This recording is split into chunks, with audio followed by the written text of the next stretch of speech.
Okay, so we had left off with Charles the Ninth, so the second son of Catherine de' Medici and Henry, in the St. Bartholomew's Day massacre. So the wedding party had taken place with Henry of Navarre and Margaret, the daughter of the Valois of Catherine.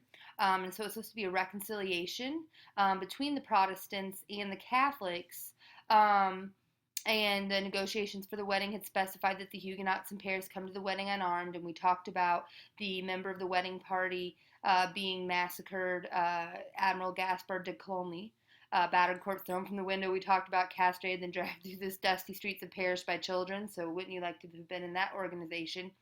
And so then we see that the Pope is very happy with this, has a special mass sung for Catherine and Charles. Charles very pressured by his mother, and we talked about his anxieties up and down, like first proud, here I am the defender of the Catholics, and then anxious for all of the bloodshed. He had TB, and he is then going to have some spells, begin coughing up blood, and then he's going to die, which leaves us, or brings us to the third and last son of the Valois, Henry III.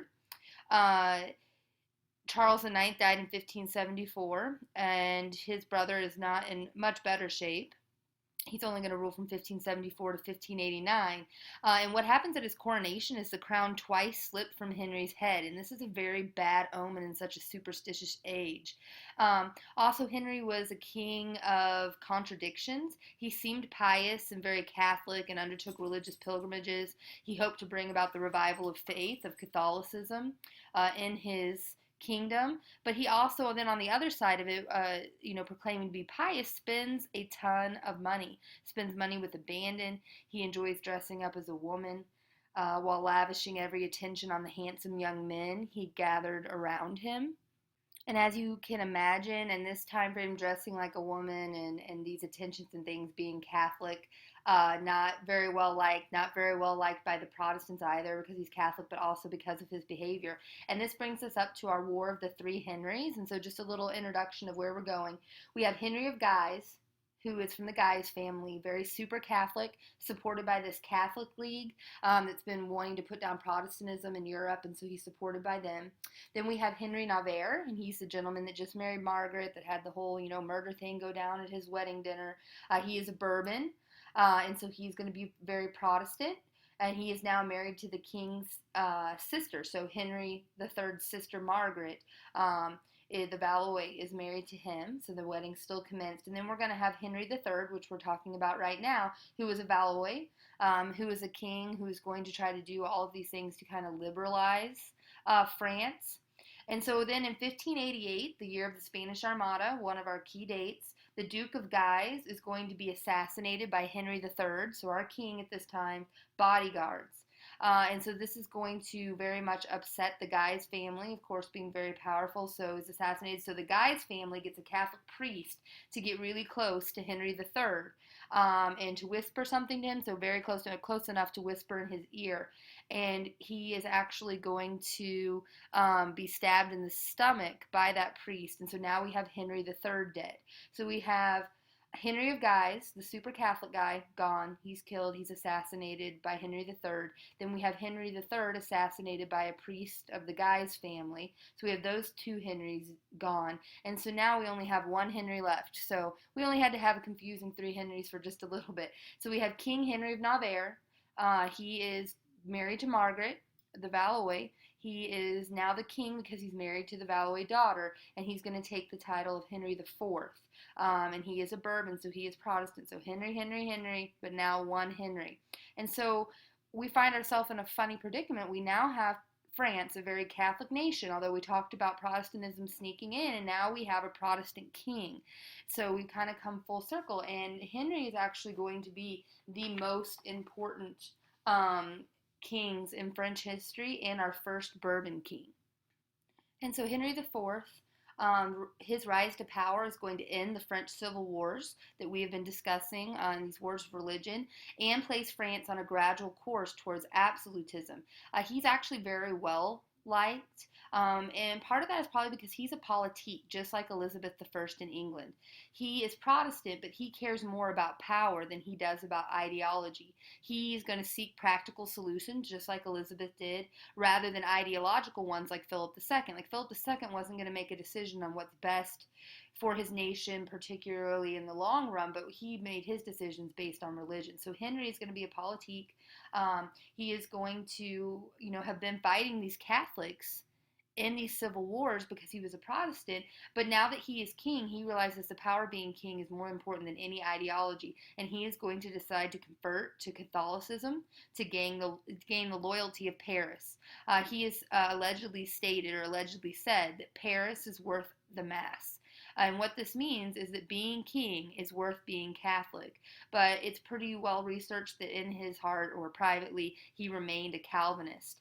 And he is then going to start France on this road to absolute power. Of course, he doesn't have absolute power at this time because if you're having civil wars within your nation, that means people don't like you. Not everyone's on board with you.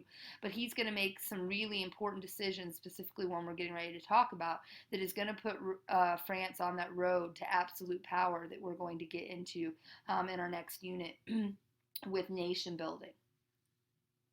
And so why Henry is one of the most important kings in French history is because he is going to give us the Edict of Nantes. Nantes is a city in 1598.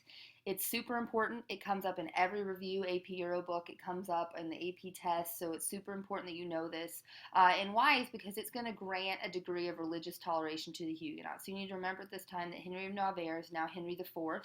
He is going to sign the Edict of Nantes, and it is going to permit Huguenots the right to worship privately.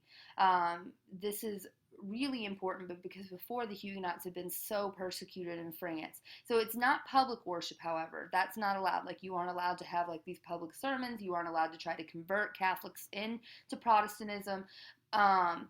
And you won't be allowed to worship at all in Paris because remember, he's a politique. He wants to keep Paris on his side so he doesn't have to worry about those people in other staunchly Catholic cities. But if you want to move into the countryside or out of those cities and practice Protestantism in private, you may do so, just as long as you stay quiet and out of trouble. So none of these little civil wars, none of these massacres.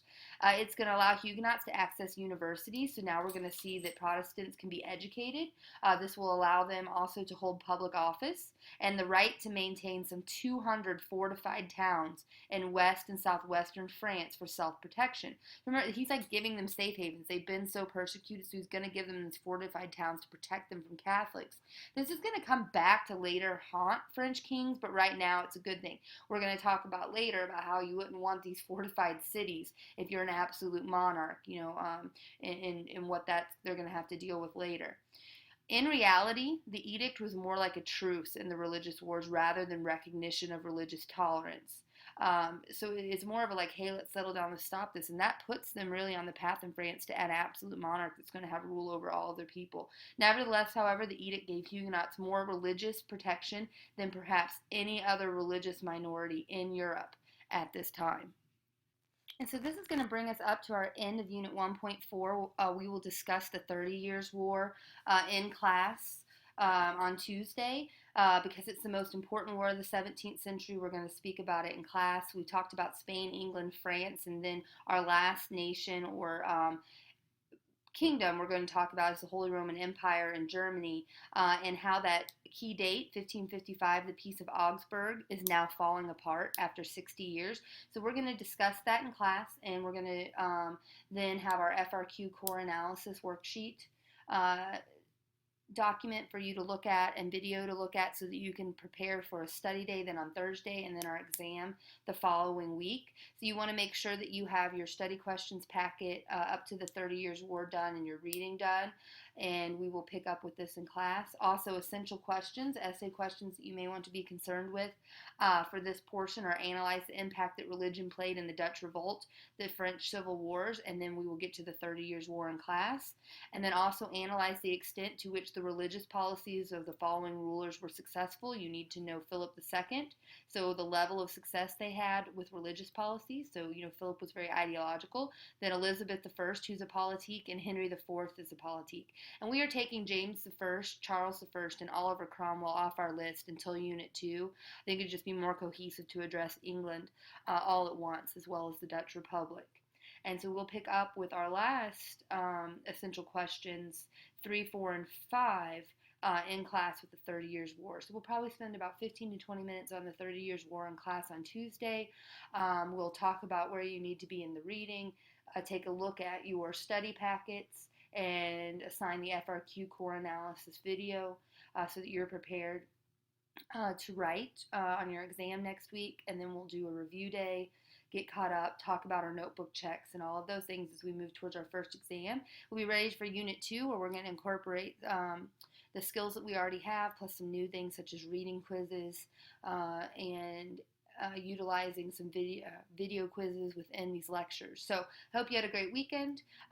Keeping this short for you so that we can pick up with the most important war, religious war in the 17th century with the 30 Years' War.